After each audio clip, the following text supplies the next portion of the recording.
So hi everybody, this is T. Falcon Napier. Welcome to the Oracle of the Self. Today what we're actually going to be doing is working on the group coaching session that follows the ChangeWorks profile that all of you hopefully completed during our last session. Now, I've put the recordings of what we did last time up on YouTube, and I'll include the YouTube link down below. Although if you're watching this after the fact, you're already at YouTube, so you know exactly where all of our stuff is located. But what's most important, I think, for you to know is that as I work my way through today's program and all the programs that follow, there's going to be a lot of times when I am referring to something else somewhere else, whether it's a link to the ChangeWorks profile or how you can get to quick reference guides or how you can chat something over, whatever. These are all ultimately going to be videos that are up on YouTube. And so I do need to be able to give you links to certain resources, and you'll always find those links in the description block below each and every video once we've posted it. I think a really important thing to keep in mind is that when you go to a YouTube video, usually you're only going to see a line or two of video description, but you're going to see the words like more or expand or whatever. You got to click there because there could be a whole lot of other really important information below that, as well as links to other recordings, the link to the next recording as we start to build this all out as a kind of a fully automated self-development program. And so anywho, please make sure you always expand the description so you can see the links that we want to get into. So to today. So today's lesson is the group coaching session focusing on the subject, hearing your authentic voice. Now, I'll give you a link to the last video so you can go and review it at your leisure. But basically, what we talked about last time around is that inside of each and every one of our heads, there is a chorus of voices. These voices could be voices from the past, voices from the present, things we're hearing or seeing on social media or on the internet. It could be something we remember hearing a teacher or a parent or someone say to us at some point over our life. It could be something our best friend said a couple of days ago or our neighbors told us last week. So there are an infinite number of sources where these messages, these voices have entered our head. And as more and more voices have entered our heads and we become more and more inundated with messaging from more and more and more sources, our authentic voice, the true us, is subordinated, quieted, maybe pushed to the back.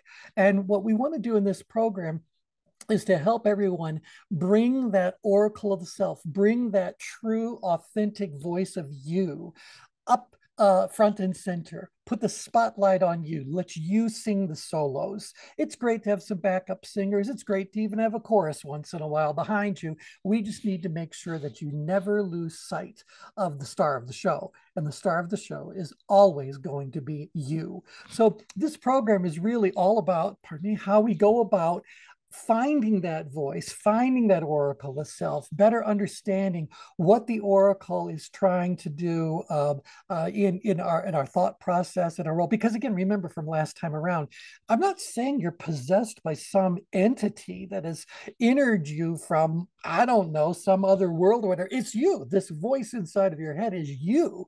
But we're trying to make sure that you can hear that individual voice. You can hear the true, authentic you among all of the voices, all of the messaging that fills your head. So I asked you guys to fill out a ChangeWorks profile. And that profile was really all about one issue. And that issue was all about, where did it go? Why, thank you for showing up, was all about hearing your authentic voice. And I asked you to answer 4 different questions about that. By the way, those of you who are watching this video who have not filled out this profile, you are still welcome to do so. You can just follow the link below in our description block below, and you'll find the link to the profile. You'll find the link to the last lesson that explains what this hearing your authentic voice is really about. Nevertheless, A lot of you filled out the ChangeWorks profile. And today, as part of our foundation for the way we do coaching, we're going to look at those results. And as we look at the results, I'm going to tell you what your ChangeGrid is saying about you and what you may want to do differently as a result of that insight and that understanding. So you answered 4 questions. The first question that you were asked was well, you asked about size, ability, challenge, and importance. But the first one I want to look at is today's debrief was your answers to the importance rating. So the question was, how important is this task to you? On a scale of 0 to 12, how important is it? If it's a 0, it's not important enough to even be in your level of conscious awareness. If it's a 12, it's so important that nothing else should take precedent over it. So you got this long continuum. How important do you think it is? Now, this was a very interesting result that came out of you guys. Now, if you look at the screen again, I wish I could make that fill the whole profile or fill the whole window. And hopefully very soon I'll be able to do that for you so you can see the numbers a little bit better. The numbers that you see across the top are the possible ratings. When you look at the scale, it's from low importance to high importance. Here you see the raw scores that were given. So nobody gave it a 0, 1, 2, or 3. One person gave it a 4. One person gave it a 5. One gave it a 7. One gave it an 8. And as we look a little bit further into it, you're going to find that someone said we're having a lag issue again. So let me see what I can do about that. You're going to see that people are also, getting a higher rating as well. But look at this, 4 people rated it a 10, 4 rated it an 11, 7 rated it a 12 for importance. Now, this total population was about 20 people filled out the profile. The day will come when hundreds will have filled it out, and these numbers will obviously look very different. But right now, 80% of you consider this to be a highly important task, being able to hear that inner voice. The other 20% of you gave it a moderate rating, but no one considers it to be an unimportant sort of a thing. Taking it a step further, we have to look now at what the ability rating is. So I'm glad this is really important to you. Hearing your inner voice is a very important thing, we believe, or we wouldn't have bothered putting a program together on the subject. And so now the question becomes, how do you rate your ability to hear that inner voice? Just because it's important to you doesn't mean you have the ability to do it. That's true for all the different activities we'll be looking at during this series, as well as when you start to do your own change grids, all the things that are going there as well. Just because something is important does not mean you have the level of ability necessary to deliver on that very important kind of an activity. So I ask you, how do you rate your ability to perform that particular task, to hear your authentic voice? And here again, we've got something similar going on. We've got a couple of people who gave it a 3. That was the low rating. So again, what they're saying is, I don't really have the ability to do that. 0 would be no ability whatsoever, and 12 would be a very high ability. So if you're looking at these numbers, we've got a couple of people gave it a 3. A few gave it a 5, but look, 7, 8, 9, and 10. This is where the lion's share of the people who completed the program are rating it. And so they're rating their ability as being decent, but certainly there is no mastery being reported. No one gave it an 11, no one gave it a 12. So this all averages out. 7.4 is the average ability rating based on that 13-point scale, 0 to 12. So ability needs some work to be done. In just a second, we're going to be looking at the actual grids, and I'm going to ask you guys to take a look at your own. So if you don't have it handy, by all means, please download that file or open up that email, whatever it is that you have. Now, even if it's important and you have some ability to get the job done, it still doesn't mean that you've got sufficient ability to to really get it to happen. There's a challenge involved. There's a level of difficulty that we always have to factor into what's going on as well. So how challenging do you think it is? Now we're up to 95% of you said that you found the challenge to be from moderate all the way up to very high. Well, what's going on? So average out 7.7. That's a moderately high level of that is a moderate answer leaning towards the higher end of the scale, 7.7 on that 12 point. And then the last one was really how big of a task you think it is. Now, honestly, when you think about hearing your inner voice, how big should that be? How much time and energy and effort should it take for you to hear your own inner voice? I'm thinking it should be a pretty straightforward, easy, natural kind of thing to do. And so if we look at these numbers, we can see that 20% of it considered it to be a very small task.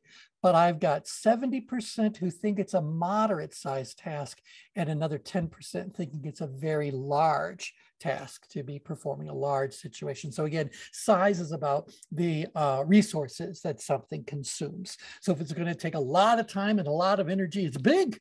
And if it's not going to take very much time, very much energy, well, fine, that's a little kind of a thing. So how big is this particular task? Now, I did send over to, or the system automatically sent to all of you what your actual ChangeGrid looked like.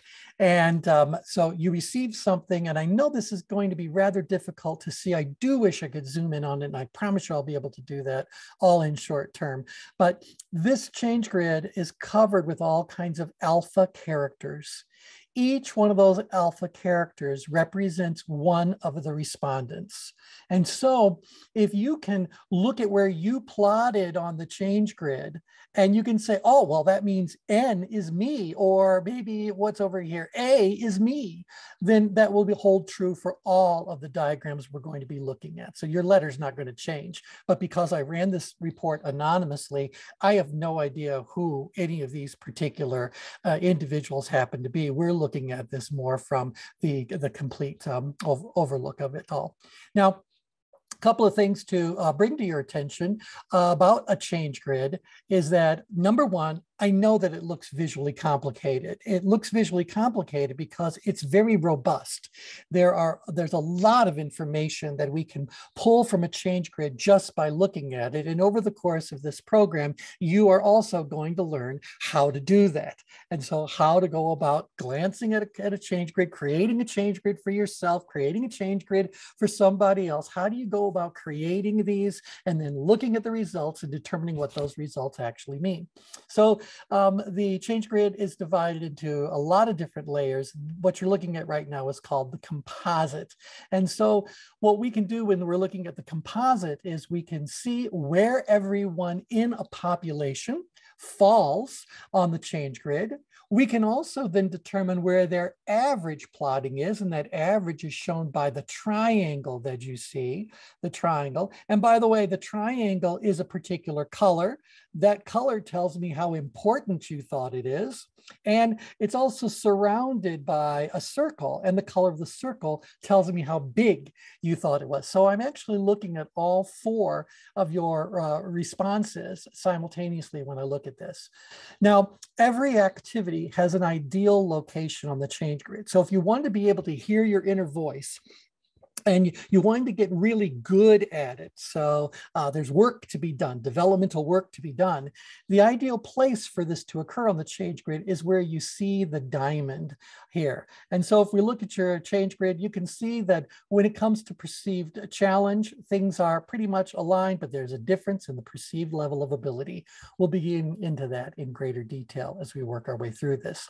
Now, quickly, since this is the first time that many of you have seen a ChangeGrid, I just want to tell you the kinds of things that we can get from looking at someone's ChangeGrid. So the first thing that we can look at is just what your perceptions are in general. So when I look at this particular plotting, I can see that the majority of people rated their ability as, say, 5 and higher, and people rated the challenge 5 and higher as well. So we have these two axes for perceived challenge and perceived ability. And then, I can kind of talk a little bit, like, let's say I was serving as your coach. I could just say to you as an individual, you know, it's interesting that you rated your ability to only be a 3 and the challenge to be a 10. That means you perceive the challenge as being 3 times greater than your ability to meet that challenge. Tell me about that. Tell me about that. And so we can use a lot of the just simple plottings to help engage you in perhaps a deeper exploration of what your perceptions were and how you came to those perceptions. Because this program is the Oracle of the Self, one of the questions you could certainly ask yourself is, how did I come to believe that the challenge was that high? How did I come to believe that? Was it because of something that I figured out on my own? Or is it that's just a voice that's playing out in my head, or it should be whatever it is? There's some sort of value being attached to the activity itself. So I don't know why you're there, but by helping you to think about things in greater detail, you can better understand why you plotted in a particular place. If you are working with a ChangeWorks coach, they can better understand why you plotted in a particular place. And then ultimately we can see if that's working for you, and if not, what you need to do to move yourself into a better spot for that activity to occur more naturally, perhaps more effectively, etc. So that's what we're looking at. So sometimes just by looking at this layer of perceptions, I can tell you a lot about what's going on. We are also going to be looking at the level of productive tension that you are experiencing about this particular activity. That level of productive tension ends up being the core insight into the kind of work that we would be doing and we would be encouraging you to do for yourself and for those around you. So what is your level of productive tension? And today we're going to go through each of those levels of productive tension, and you can look at your results and see how that's all going on. Pardon me. Sorry about that. Editing. So we'll go through these different levels of tension so that you can better understand what's going on inside of your mind when it comes to this particular activity of hearing your authentic voice. Now, quickly to go through this, as we look at other layers, we can tell you about how intensely you're feeling particular things. We can tell you what kind of a style you're taking with it. So how are you approaching it? How are you carrying yourself, presenting yourself when it comes to this particular activity as you engage with others? We can tell you the role you're taking on when it comes to this particular activity. Not everyone who is thinking about hearing their inner voice or hearing their authentic voice is coming at that for the same reason or from the same angle, from the same place.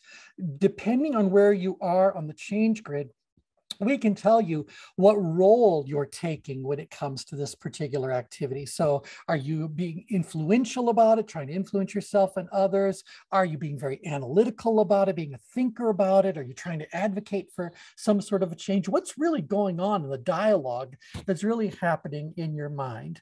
Yeah, and so we can tell you about the role that you have. We can tell you what kind of energy you are directing into that particular activity. So we'll talk about 4 different energies and 4 different secondary energies and how each of those energies comes forth as you go about thinking about doing something or ultimately behaving in a particular, for particular output.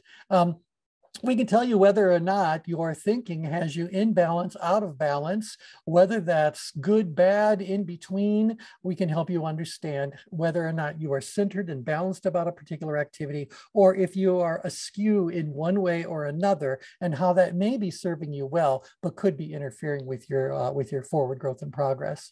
We can also tell you, and luckily, none of you are in a danger zone. We can tell you whether or not the thoughts that are going, your perceptions about that particular activity are problematic. There are times when we are working in our role as coaches that people are plotting consistently in a danger zone. And depending on which danger zone they're plotting in and how heavily they're plotting there and the dialogue comes from it, it may very well be that there is a need for that individual to have a conversation with a different sort of professional so they can get the kind of help and support they really, really need. But this program is all about how to become more effective in coaching yourself, coaching those closest to you. And if you do get involved with creating a little bit of a circle of friends who are also learning the Oracle of the Self, maybe you can do it as a little bit of a group kind of a support sort of initiative.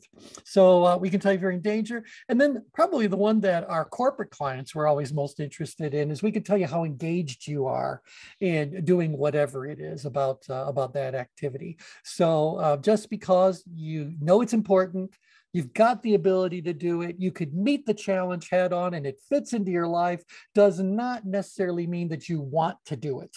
So this particular layer of the ChangeGrid tells us if this is something that you're even aware of, if you have formulated some sort of an intention to do something about it, if you are actively engaged in doing the kinds of things that need to be done, and ultimately the likelihood of you executing and following through to get the goal actually met. So the ChangeGrid will show that some of you are aware of the fact that there is this voice that's happening in your head, and you might be aware that there's some value in trying to hear it more clearly, more often. But a lot of you are just at the intention stage. You'd like to do it. There seems to be merit up here in your let's say logical evaluation. You can say, oh yes, there would be merit in me being able to get a closer relationship with the Oracle of myself. But there's a difference between intention and execution. And what's in between those two is engagement, actively doing those things that help you get to where you really want to be when it comes to this particular activity. So we're going to be going over some of those layers, but we have been guilty for 40 plus years of giving people a drink of water from a fire hose. And I'm doing my very best to slow the thing down so that I can give you a lot of good information about one particular aspect and then build on that as each of the weeks goes on. But I promise you, the day will come when you'll see that composite diagram, and like our ChangeWorks professionals who've been working with corporate clients for decades now, you don't need to see the individual layers. You just look at the composite and you can see all the layers all at once, and you know how they all interact with one another. So I just wanted to quickly show you what the ChangeGrid encompasses, so that you can see there's a lot to learn, but it doesn't need to be something that's an overwhelming experience. All right, so we're going to do this little by little. Oops, sorry, got to go back one. So here's what I would like you guys to do. Look at your ChangeWorks profile and see if you can determine which of these alpha characters is you.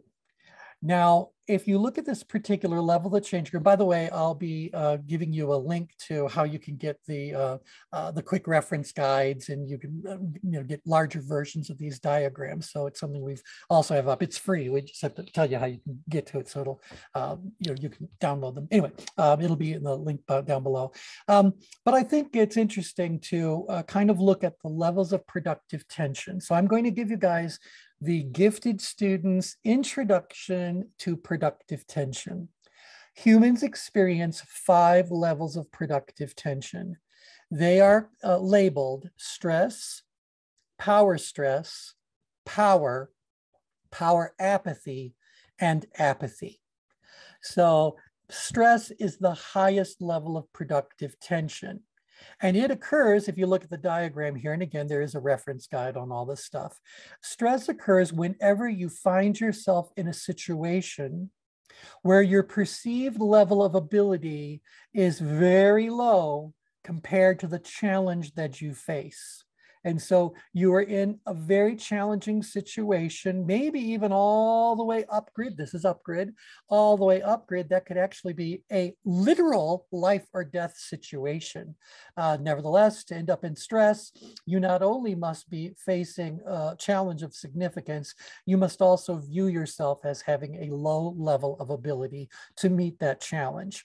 Now, I want to make sure that you get as much practical application out of this as possible. So it's great that I could talk about one person who's up in stress about hearing their authentic voice. But I think something that all of you can learn and self-apply immediately is this.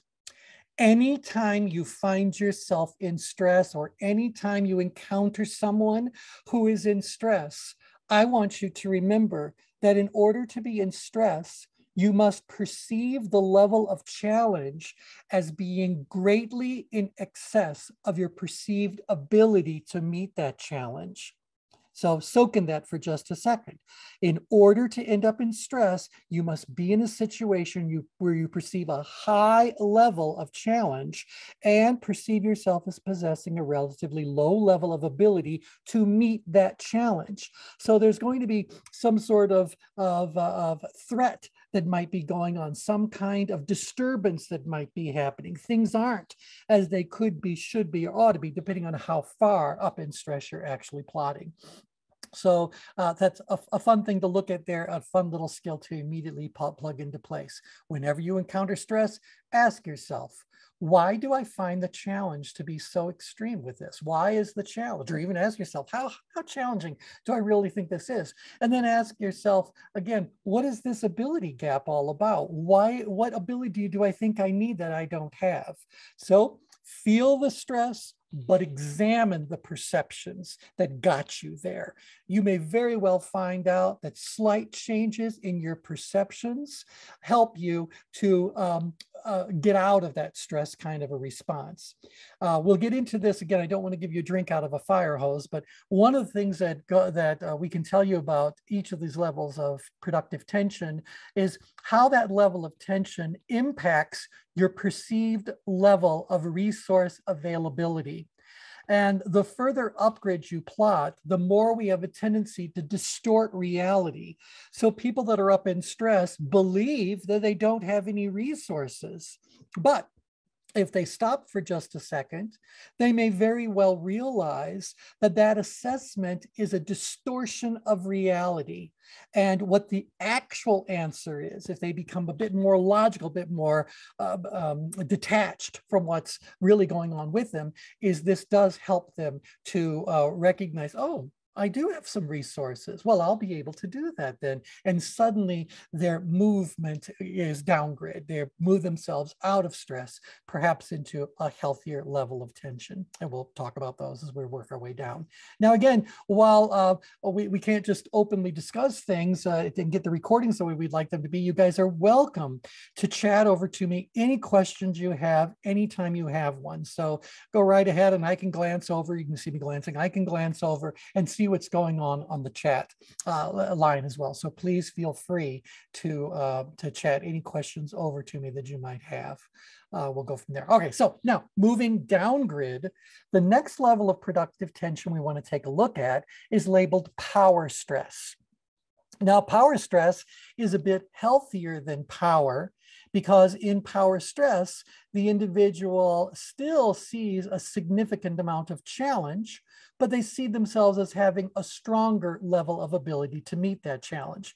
In this particular profile, individual H is right on the border between stress and power stress. So whoever that is, let me tell you that hearing your inner voice or hearing your authentic voice is not something you're losing sleep over. It's not adversely affecting your physical health, but it is very much on your mind and presents a significant challenge. So it would be interesting for you to really take a closer look at all the voices, what these voices are saying to you, and apply that question about, is reality being distorted here? What's the real truth? And that should help you boost your ability, which would move you into power stress. Pardon me. Now, several of you are plotting in power stress. So whoever individual N is, individual E, and F and H are, sorry, that's an F and an M. I need it bigger even for myself.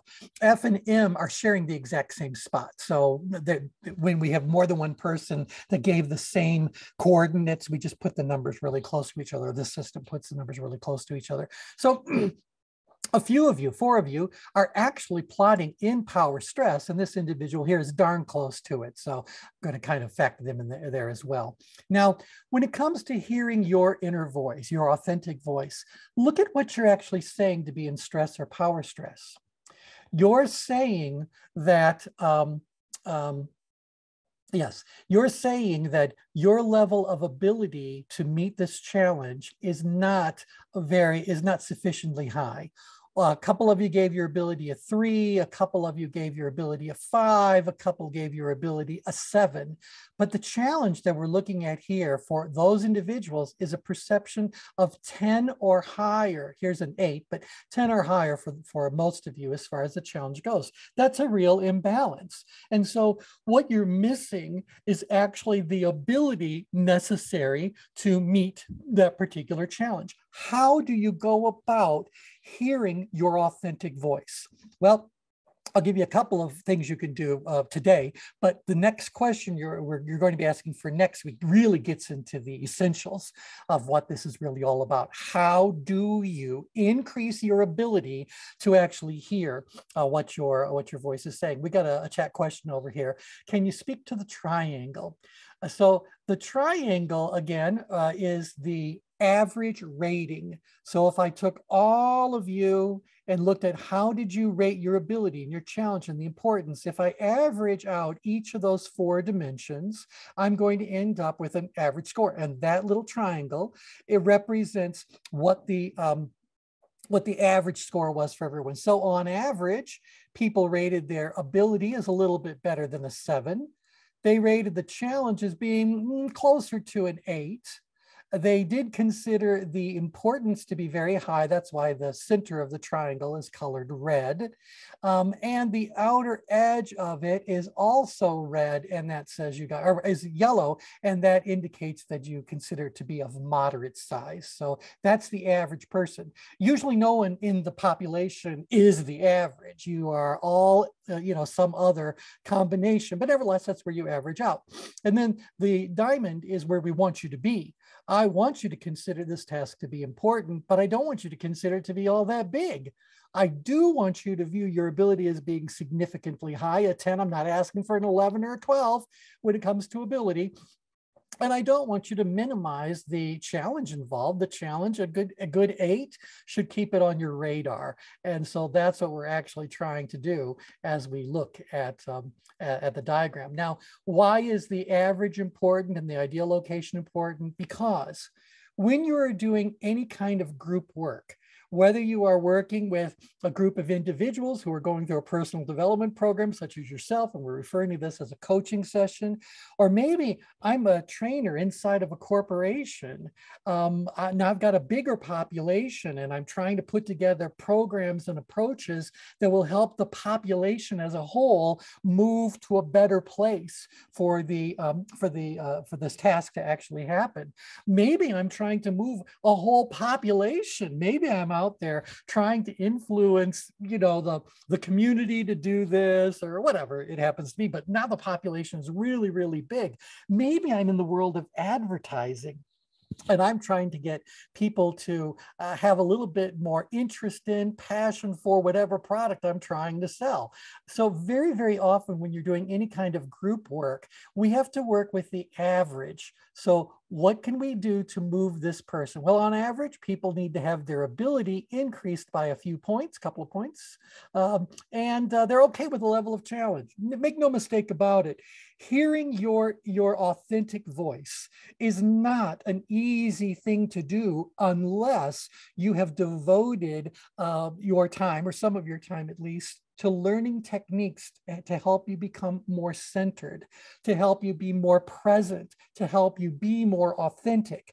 And so a lot of you who filled out this profile are human development professionals running private practices. So I'm not at all surprised to see that the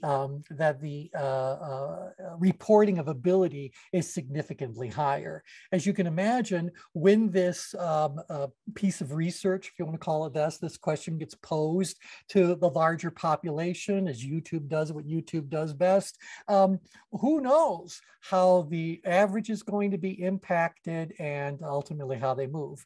The other thing, and I don't want to overwhelm you, but I can ask you to repeat the change grid anytime. And then I can see, well, that's where you plotted initially.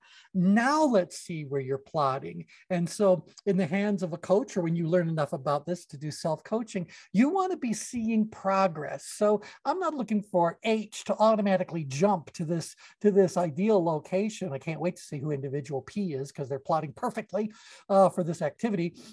It's not a quantum leap. They're going to work their way up through this perceived level of ability being enhanced and the perceived level of challenge softening a little bit to end there. Well, in the world of coaching or training or any form of counseling or therapy, we could be looking at hours worth of work, days worth of work, weeks, who knows, depending on what the activity is and how complex improving things might end up being. So yeah, anyway, that's a little bit about there. Now, the next level of tension moving down grid, the next level of tension moving down grade, the big meaty one in the middle, is power. Now, power occurs whenever you are in a situation where you perceive your level of ability and the level of challenge to be somewhat in balance. It doesn't necessarily need to be perfectly in balance. So you'd be going 7, 7, 8, 8, 9, 9. Doesn't necessarily have to be perfectly in balance, but it does need to be relatively, something in balance. So for example, we have a lot of people out here that are plotting in power. So individuals T, and was that a Q? And oh my goodness, an R and E, we're going to get this resolved. I think that is a Q. All these people, you see a whole bunch of you are plotting out here in power. Now, when you're in power, a lot of very interesting things happen. But the one that I want to bring really most to your attention is that when you move into power, you become more exploratory, more open to what's going on. You are in an information gathering mode. So the closer you get to power, the more of that student you naturally become. People in power certainly experience certain emotions, but they are more compelled to be looking at something logically. They're not reacting to what's going on as people up in stress would tend to do. They're not even being all that active in doing something and doing it now, which is what power stress does. They're instead in power where they're being more proactive. So if any of you are plotting here, when it comes to this idea about hearing your authentic voice, you plotting in power tells me that you are, number one, open to doing something about it, learning something more about it. Not only are you open to learning and about it, you want to start applying those kinds of things. If I show you another layer, you'll see many of you are in active engagement when it comes to this activity. So you want to learn more, you want to put it into action, you're doing what you feel you can do based on what you've learned up to now, to be able to do that more effectively. So again, I'm not surprised to see that, considering so many of you are in the human development industry. I promise you, individual N, or what is it, H up there, feels very different about the situation. Very different. All right, now, so that's power. Power tends to be very proactive in their decision making. They believe that their resources are adequate, and as long as they are thoughtful and prudent, they should be able to figure out whatever they need to figure out and get to whatever goal they want to get to with a minimum amount of hassle or whatever. And so that's that. Now, the problem with power is that power doesn't really have a tremendous sense of urgency about it. Obviously, up in stress, there's a tremendous urgency about things that have put you into a life or death situation. As we calm it down to where this individual is plotting, it's still a puzzle. It's still disturbing you because you're going like, I don't know how to do this. I don't know. And so there's a bit more of a sense of urgency to deal with that issue. There are, by the way, multiple ways to deal with it. You don't necessarily have to overcome something. You can also run away from it altogether. And so we'll talk about the different coping strategies that people may adopt as they end up in the various danger zones around the change grid. Well, people in power stress have a real sense of urgency about doing it. They're going in their head, they're going like, I know I need to do something. I know something that I can give a try. I'm going to do it right now. And so these people are actively plugging things into place, particularly individuals F and M when it comes to this particular plotting. Now, down in power, there is still this awareness that something needs to be done. But in power, the thought process is a bit more about, well, I'm going to explore the options. I'm going to gather information. I'm going to learn what I need to learn, and then I'll put it all into action, and we'll make things turn out the way that I really want it to. So there is a little bit more logic here. There's a little bit more proactivity here.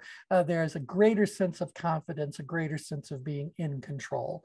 We'll be talking about all those things in greater detail as the course goes on. Now, as we move down to these two remaining levels of productive tension, I do want to call to your attention that the individuals who are plotting in power apathy, it's just individual K, and I guess that's a D. Remember, these two share the same location, so they're not actually in power apathy, but they're darn close to it. So let me give you this as a universal rule about tension management. Natural movement on the change grid is down grid. So regardless of how much tension something causes you the first time you are exposed to it, as you are exposed to it more and more, as you learn more and more about how to handle it or what kind of threat it actually does represent, your perceptions change, you tend to move down grid. Once you've figured it out and you know that you've figured it out and it all seems to be working just fine, you move even further down grid. So sooner or later, you're going to end up down here in power apathy or apathy. That can be fine for certain activities. I dare say when it comes to hearing your authentic voice, that could be problematic. We'll talk about why. Right now, I'm not worried about it because no one's plotting there. But nevertheless, you got a couple of respondents who are plotting in power apathy. Now, to end up in power apathy, you have to perceive your level of ability as being greater than the level of challenge. Maybe not by much, but there is an understanding that your level of ability is a bit higher. So if you take a look at this one, I don't know, is that a D? Yeah. They perceive the level of challenge as being a 5, but they perceive their ability to meet that challenge as a 9. Now, that means you've got more than the ability necessary to meet a challenge of that particular level. And so this should be something you can do and can do quite well. The problem is that as you move further and further down grid, it's also moving further and further out of your present mind. It's moving to the back burner of the mind. It's becoming something that now you can take a little bit for granted because, hey, you figured out how to do it. It seems to be working all right. Don't need to be thinking about this. Well, things can change very quickly. And if you're down here in power apathy or apathy, you may think that you are doing the right things to be able to really find that authentic voice and hear that authentic voice, but you could be deluding yourself. So one of the characteristics that travels with these levels of tension is their perceived level of control. So people up in stress are feeling 3 words. I will ask for them many, many times over this course. They're feeling out of control. As they start moving into power stress, their abilities improving, perceived challenge might be coming down. Now they are seizing control.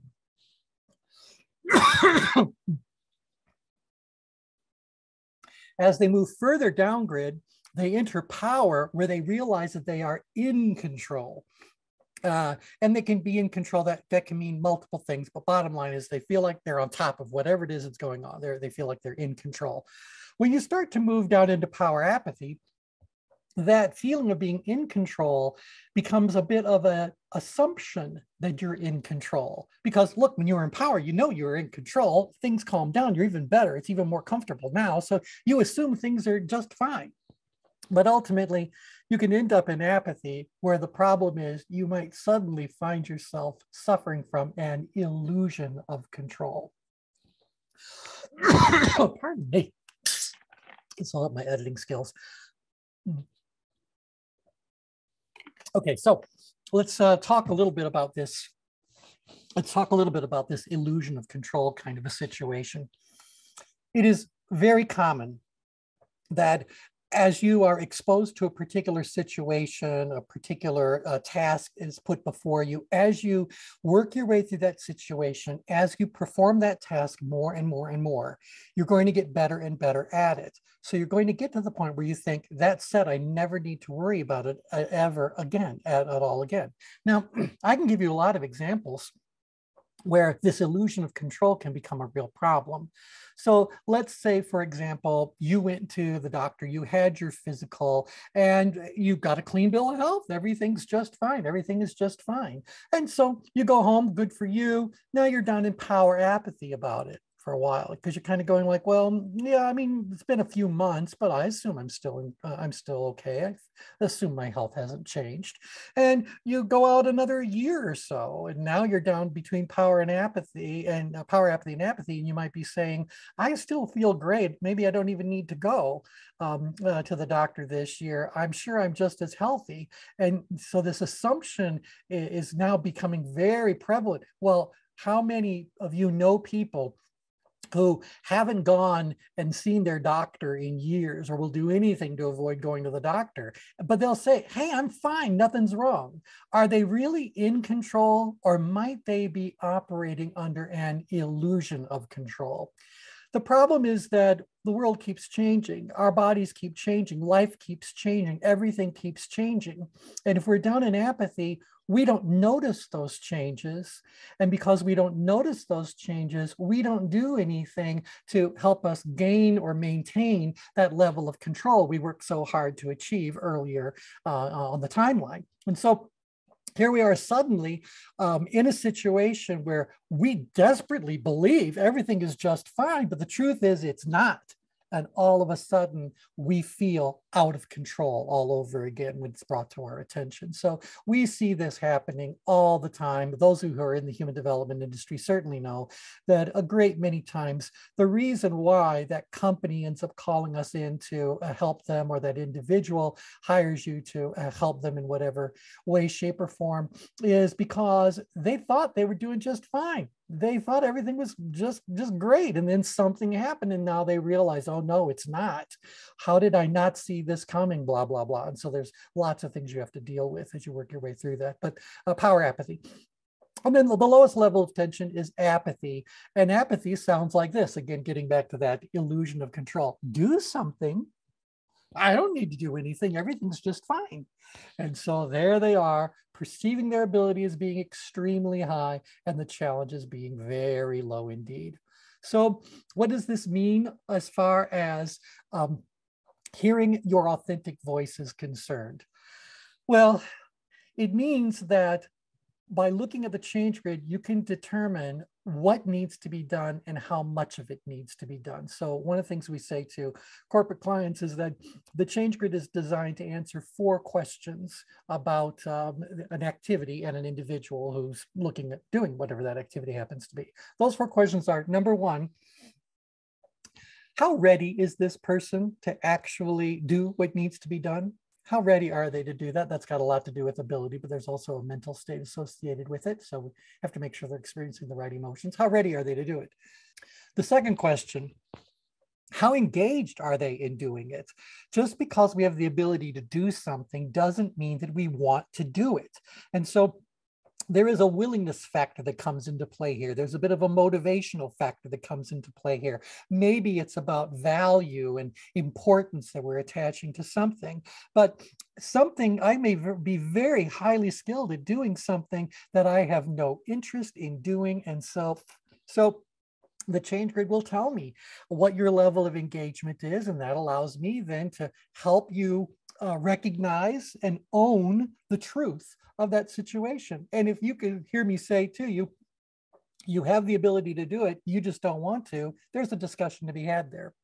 So the other 2 things the ChangeGrid does is it tells me what the likelihood is that you will actually be able to move forward on your own and achieve the desired outcome. So depending on other circumstances, you may be very energized to go and do it. You may be very well supported in following through and getting it all done. But in other cases, that may be put on the back burner because you've got other things that are demanding your attention, or you're not seeing the real benefits to you in doing it. There's something that is still holding you back from doing it. And so the likelihood that you're going to follow through and do it ends up coming down as well. And then the last one is it tells me what type and level of support you're going to need to get you to where you really need to be in order to do this task well. Now, that's the important one for you guys to be left with as far as today's coaching is concerned.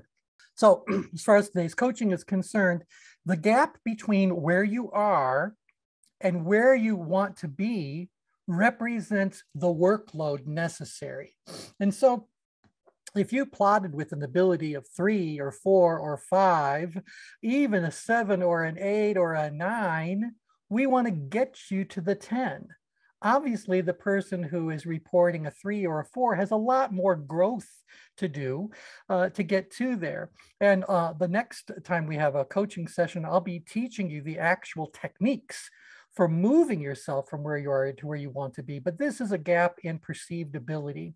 Ability is made up of very core concrete things: knowledge, skill, experience, and to a certain degree, the availability of core concrete resources. So this is a very measurable, quantifiable, tangible kind of thing. So I can say to you, this gap is pretty easy to close. You need to learn more. You need to practice the things that you already know that works, or the new things that you're learning. You need to put them into practice. You need to apply them to what you're doing.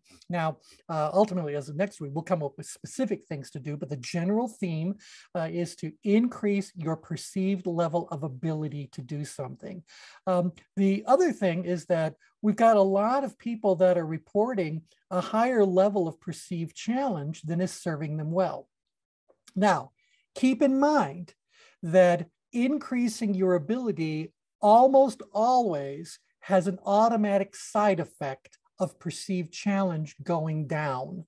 So the more able you feel yourself to do something, the less challenging you're going to perceive that task as being. Has it been put to the test? I don't know, maybe not, but in your perceptions, things are improving. So we do tend to see the perceived level of challenge automatically reduce as ability increases. You're not going to move from an 11, which a couple you hear, and a bunch of 10s. You're not going to move from there down to 2 or 3 on the challenge scale, but you could very well soften into the area we'd really like you guys to be. Now, for those of you, and so to reduce the perceived level of challenge, I would say to you at this point, with the exception of individual H, is that an HS? You'd need to focus on improving your ability. That should bring you down to much closer to the ideal location. Individual H, we need to have a discussion about where these perceptions are coming from, what's going on that's unique to you. And so if you want, you can always send us an email. You can reach out and we'll be happy to chat with you a little bit about what's going on there. Now, the other group that I want to just talk about for a moment are the individuals who are plotting below these ideal locations. In order for you to be plotting below this ideal location, what you're saying is that the task is not as challenging as an 8. It's actually a 7 or a 6 or a 5. It's actually pretty, relatively speaking, it's easier for you than that. And you are saying that you've come to that feeling, even though you may not have an ability of 10, but you got an 8, you got a 9, whatever. So you think you're doing pretty well. For you, the task is not just to hear your authentic voice, but to become more acutely aware of what that voice is saying and when it's trying to say it to you. So this is about raising standards. If we've already met what we perceive the standard to be when it comes to hearing our authentic voice, now what we have here is an opportunity to move ourselves to the next level of performance. And so rather than hearing it, how about if we move that out of the category of being just a voice and being the essential you? So ultimately, we want to see you to continue to grow and not only become better at the oracle of the self, but to just become, somebody who's advancing along that much greater developmental plane as well. Okay, so that's what I wanted to share with you as far as today's feedback is concerned. Again, the way that you put this to best use is for you to, let me switch to the screen here. you have to apply the insights that we've shared. So if you look at the relative positions of where you are and where you should be, just ask yourself, without getting into any big details that we'll go into next time around, we want you to just ask yourself, how could I increase my ability? How could I reduce the challenge? Or if you're down below, how could I increase the challenge? The moment you increase the challenge, your ability automatically gets back pulled into assessment. So you may no longer think you've got the level of ability to meet the new standard as you felt you had to meet the prior standard. And so apply these insights that we shared in today's session. The second thing I would really encourage you to do, if you've not already done so, is to establish a relationship with someone else who's learning the Oracle itself. Become Oracle partners so that after we have our little Monday discussion, you can then go and chat with them. Get some, sharing going on about what you're perceiving of where you are on the grid and what that all means and how you're going to move yourself to another place and, have that exchange with that person. And then, you're going to proceed to the next lesson. So we'll be back with all of you guys with our postings up on Facebook or when we send out our little newsletter update about how to get scheduled for the next lesson. So with that, thank you everybody for joining in. Have a wonderful week. Bye for now.